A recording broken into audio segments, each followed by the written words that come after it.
Deus, glorificado é teu santo nome, Pai. A paz do Senhor Jesus Cristo para todos que acessarem este vídeo. Meus irmãos e minhas irmãs, Deus colocou no meu coração para refletirmos sobre a oferta de Abel e Caim. É disso que vamos tratar neste momento.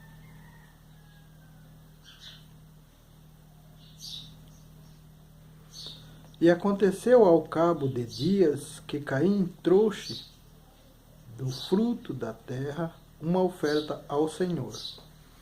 E Abel também trouxe dos primogênitos das suas ovelhas e da sua gordura, e atentou o Senhor para Abel e para a sua oferta. Mas para Caim e para a sua oferta não atentou. Irou-se Caim fortemente e descaiu-lhe o seu semblante. Irmão,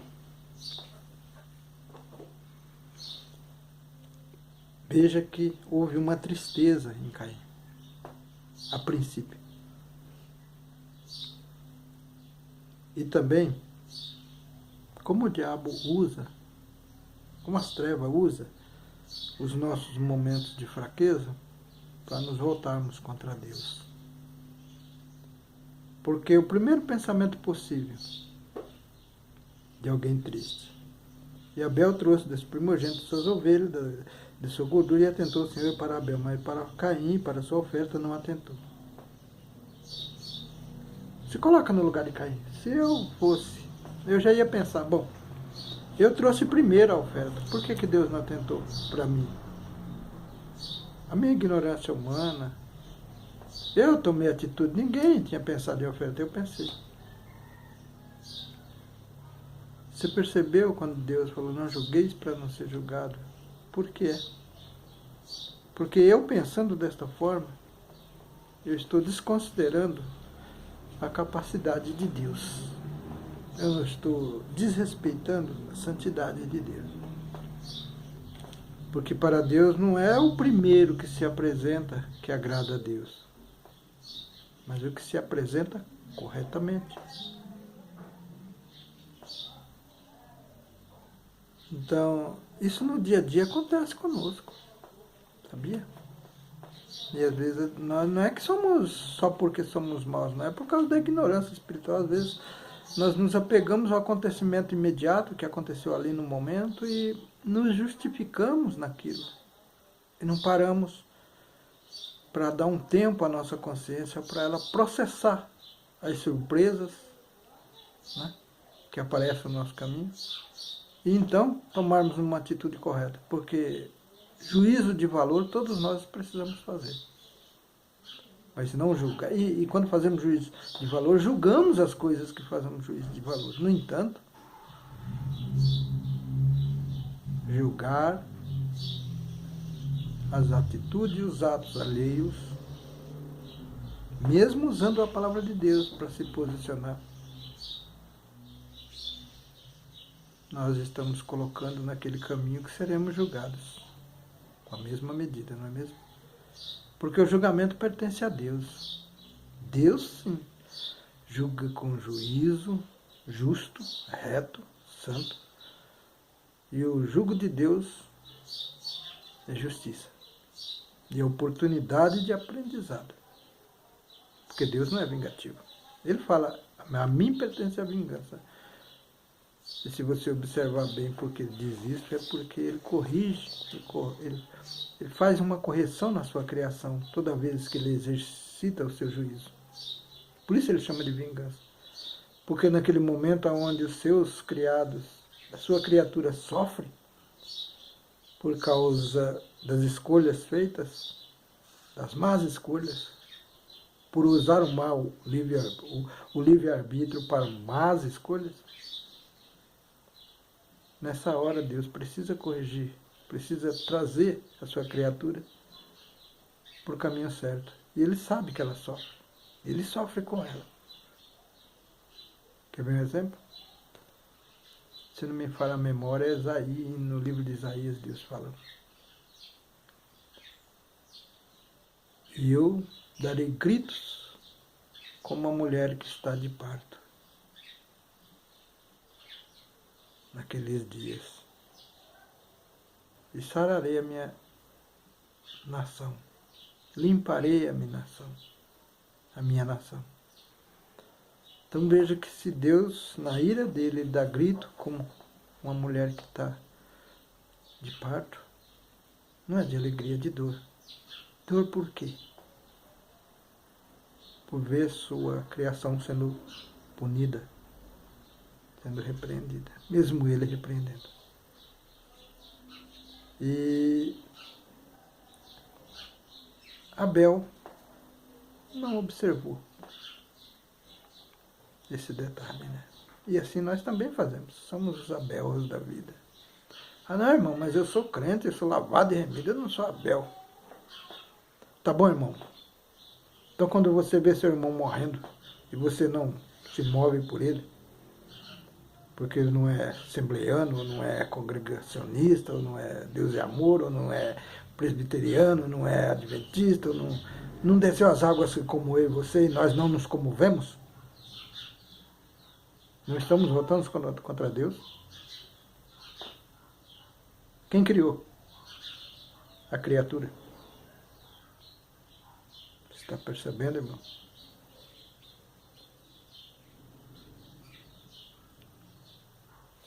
Quando nós exercitamos juízo de valor, precisamos saber que é para defender a nossa vida, a propósito de Deus, a proposta de Deus, o projeto de Deus. Mas nem agora e nem nunca, nem no meio do apocalipse, no olho do furacão, será desejo de Deus ver uma só alma perecer. Se você se considera crente, remido, o sangue de Jesus e desceu as águas, e quer ser fiel a Deus, você precisa urgentemente pensar no seu irmão. Não o irmão que vai na igreja, esse também, esse já está conosco. Mas esse precisa convencê-lo a pensar no seu irmãozinho que está lá debaixo da ponte, que está no farol batendo uma bola, fazendo lá um arco para ganhar o pão de cada dia para não ter que roubar. Do casalzinho que está dormindo no meio do lixo, revirando o lixo. Causado por nossa atitude impensada de querer corrigir um país. Desejar, irmão, as coisas santas é próprio de nós crentes. Mas querer transformar essas coisas da terra em santas na marra, provocar dor alheia para justificar o nosso preconceito, nosso desprezo por aqueles que não fazem as coisas que nós fazemos, que não têm fé como nós temos, que não creem em Deus, é exercitar juízo. E olha o que Deus fala para Caim. Se bem fizeres, não haverá aceitação para ti? Irmãos, certa vez eu fiz uma crítica sobre nós, os evangélicos, os crentes, os que creem em Deus e em Jesus Cristo, único, suficiente Salvador, de que nós não devemos chamar Deus de ti, porque estamos igualando Ele a nós. Abel tinha acabado de, numa oferta, pecar contra Deus. Não observar a majestade de Deus, a santidade, a divindade, o poder. Não prestar reverência a Deus, lhe dando o melhor, porque foi Deus que criou. E Deus chama ele de ti. Chamar Deus de ti é chamar Deus de pecador, irmãos. É por isso que oramos e não nada recebemos. Jesus certa vez falou para os discípulos: orai e nada recebeis, porque não sabeis. Pedi e nada recebeis, porque não sabeis pedir. Até para pedir para Deus, precisamos reconhecer a nossa fraqueza, a nossa limitação. a gloriosa e santidade e infinita misericórdia de Deus e chegar com reverência na presença de Deus. Nós muitas vezes pegamos o microfone no púlpito, saudamos a igreja e aí começamos às vezes a falar de nós ou dos amigos. Mas nós mesmos não consideramos que o púlpito é santo. Se é santo, pertence a quem? Ao Santo dos Santos. Quando nós nos apresentamos ao Santo dos Santos, chegamos na presença dele, já estamos sempre na presença dele, é assim que nos consideramos. No entanto, se encontramos um lugar que é preparado para o Santo dos Santos, não é necessário, não se faz necessário que prestamos reverência a ele. Por isso, irmãos, quando vocês me verem pegar um microfone e falar, glorificado é teu santo nome, Deus, o Pai, eu estou prestando reverência a Deus. Me atender nos meus pedidos é direito, ou não, é direito de Deus. Mas o mínimo de respeito de um pecador é a sua intenção de prestar reverência. Se bem fizeres, não haver... Versículo 7, capítulo 4 de Gênesis, falando Deus para Abel. Se bem fizeres, não haverá aceitação para ti? E se não fizeres o bem, o pecado jaz à tua porta. O pecado já se posta diante da tua porta. Já se apresenta para ti, pecador. Será o seu desejo e sobre ele dominará. Nós desejamos uma nação, nós os crentes. Eu estou me colocando como os crentes. Não estou querendo pôr palavra na sua boca, irmãos. Mas é assim que eu vejo nos bate-papos evangélicos entre os irmãos que conversam, ou ouvindo os outros. As conversas sempre para esse sentido. O grande desejo de uma nação santa. Povo santo de Deus. É natural pensarmos assim, pois vivemos para a santidade. Ah, irmãos, já somos santos. Não somos não. Somos discípulos de Jesus na jornada da santidade. Ah, mas Deus diz que é santo aquele a quem desce as águas, é a quem a palavra é pregada, o próprio Jesus diz, é chamado de deuses. E essa não pode ser anulada, é verdade. Mas se você der um passo em direção à santidade, Deus já te chama de santo. Você entrou na porta da santidade. Mas isso não me dá a mim nem a você o direito de nos considerarmos santos e pegar as mazelas que trouxemos ao longo da nossa jornada passada, jogar debaixo do tapete e usar a palavra para julgar os alheios. É por isso que Jesus falou, um cego guiando outro cego, ambos cairão no abismo. Olha para nós os crentes, somos campeões de mortandade pelo Covid-19. Pregando, Jesus cura, Jesus salva. Estamos falando a mentira? Não estamos. Então por que Jesus não curou e salvou homens e mulheres que grandes obras estão fazendo e desempenhando e já desempenharam pela obra de Deus?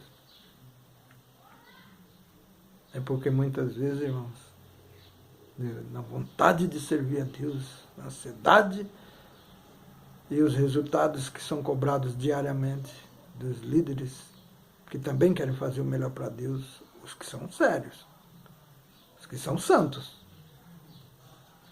E a nossa falha humana não permite perceber que tomamos posições contrárias a Deus. E levamos na nossa jornada essas posições, essas atitudes. Repetem-se.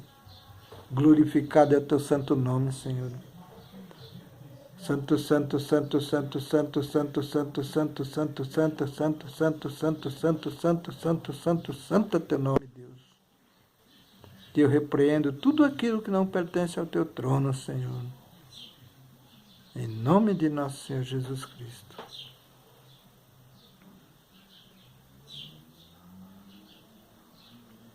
Então, Pai, perdoa as nossas dívidas. Perdoa as nossas falhas, Senhor, porque são muitas. Queremos ser santos, mas esquecemos de sermos discípulos de Jesus, porque Jesus diz: aquele que não vier a mim não vai ao Pai. Jesus atuou na terra como discípulo de Deus, obediente, ouvinte, observante, praticante e atuante. Ser discípulo de Deus, irmãos, é também orar, jejuar, estar presente na igreja, ouvir a pregação do pastor, pôr no coração e praticá-la. Ah, irmão, mas o pastor está desviado. Jesus disse aos seus discípulos e ao povo do tempo dele, que ele esteve na terra: esses fariseus ouvem a palavra dele, põem em vosso coração e praticai o que eles pregam, mas não pratiquem o que eles praticam. Está vendo a diferença? A palavra de Deus é santa na boca de quem quer que preguem, meu irmão. Por isso precisamos ouvi-la. E se praticarmos, pode ser que alguns desses nossos irmãos pastores, que estão na liderança e não perceberam a gravidade do que estão praticando, percebam que a pregação deles você está praticando e está colhendo frutos. E talvez no relapso da sua consciência ele venha analisar por que ele, sendo um pregador, um líder evangélico, não colhe as bênçãos que você colhe. E se ele fizer isso, irmão, ele vai perceber que alguma coisa está errada com a forma de viver dele, porque ele é um servo de Deus. A palavra é constantemente no coração e na boca dele. E assim você vai estar dando oportunidade, não só de praticar o que aprendeu com ele, e dele aprender com você. Porque se ele te analisar e ver as bênçãos que estão na sua vida, ele vai mudar, porque ele é servo de Deus. Não é aqueles que tem uns aí, irmãos, não se engane. Que ele vê que você é abençoado, vê que José do Egito é abençoado, né? E começa a explorar pregações agressivas para te intimidar, para que você não veja que é abençoado. Daqui a pouco ele começa a querer a ensinar como usar a bênção que você usa a vida toda que Deus já te deu.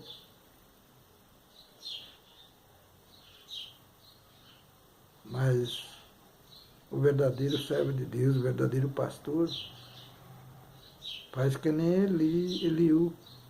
Eli fez, né? Para Samuel. É Deus que está falando com você. Ele chamar outra vez, diz: eis-me aqui, Senhor, o que desejas de mim. O servo de Deus, o verdadeiro profeta, quando vê que você é abençoado, te ensina como se conduzir na presença de Deus, porque sabe que a bênção é tua, não pode ser roubada. O máximo que podemos fazer é te confundir. Então, bendito és o teu santo nome agora e para todos sempre, Pai. Glorificado és tu, santo, santo, santo, santo, santo, santo, santo, santo, santo, santo, santo, santo é teu nome, Pai. Só tu és digno de toda honra e glória. Por isso, Senhor, nos ensina a ser discípulo fiel de Jesus, para através dele chegarmos até o Senhor, Pai, até vós, até tu. E me perdoe se em algum momento, Senhor, de fraqueza eu te chamar de ti, porque convivemos com os nossos irmãos que assim o fazem, e a convivência nos faz cúmplice, Senhor. E quando não vigiamos, praticamos as mesmas coisas. Então nos perdoe, Pai, aquele que é prudente e quer te servir. E assim, irmão, para ti será o desejo e sobre ele dominará. Quando desejamos uma nação santa e deixamos isso tomar conta do nosso ser, imprudentemente, punimos os outros. Numa pandemia como essa, nós, os crentes, não observamos que estamos sendo curados por Jesus Cristo. Nós, quando entramos na lama, não deixamos de feder. a lama. Ser cheio de cloriformes fecais, contaminar os outros. Porque usar o livre-arbítrio para viver aqui na matéria, na terra, é responsabilidade nossa. O procedimento de como lidarmos com os acontecimentos nessa terra é responsabilidade nossa, porque quando abraçamos o pecado e vivemos nele, somos filhos do pecado. Porque filhos de Adão e Eva é filho do pecado. Somos resgatados pelo sangue de Cristo. E dará ser santo, santo, santo, santo, santo, santo, santo, santo, santo, santo, santo, santo, santo, santo é teu nome, Deus Todo-Poderoso. Digno és de toda honra e glória. Porque só tu, Senhor, é a rocha que nos sustenta, que nos fortalece, que derrama, Pai, sobre nós as bênçãos infinitas, para que possamos ser seus servos retos e fiéis e andar na tua presença. Por isso nos ensina, Senhor, a ser dignos da tua confiança e também ser merecedores da tua infinita bondade e misericórdia, e também possamos, Pai, aprender a compartilhar com o nosso próximo. Bendito és tu, Deus Todo-Poderoso, só tu és digno de toda honra e glória, Pai.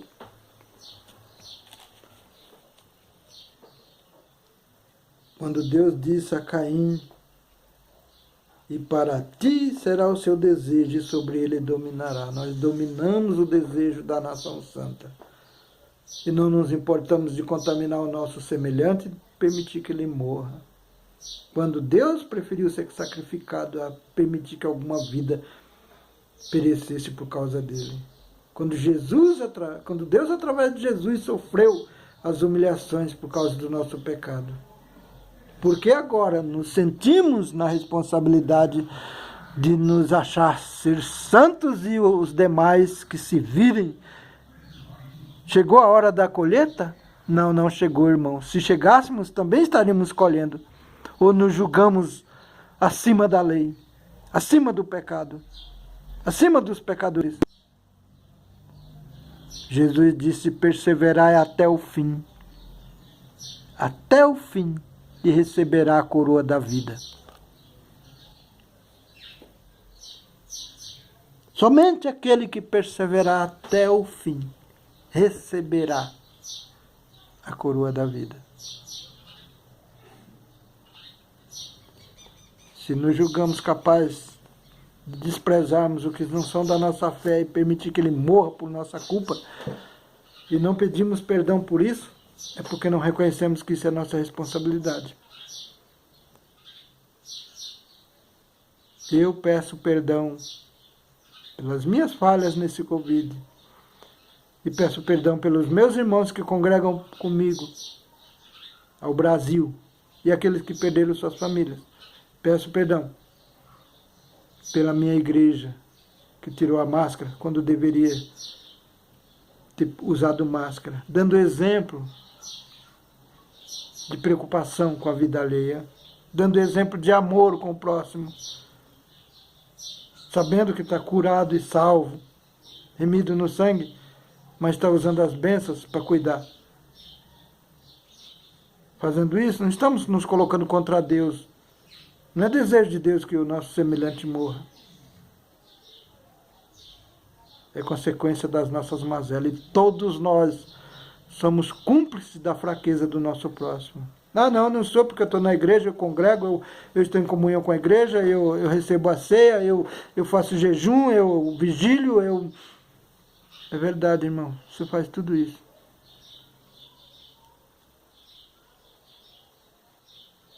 Mas é teu irmãozinho que está lá fora, que muitas vezes é desprezado por mim e por você, desde criança.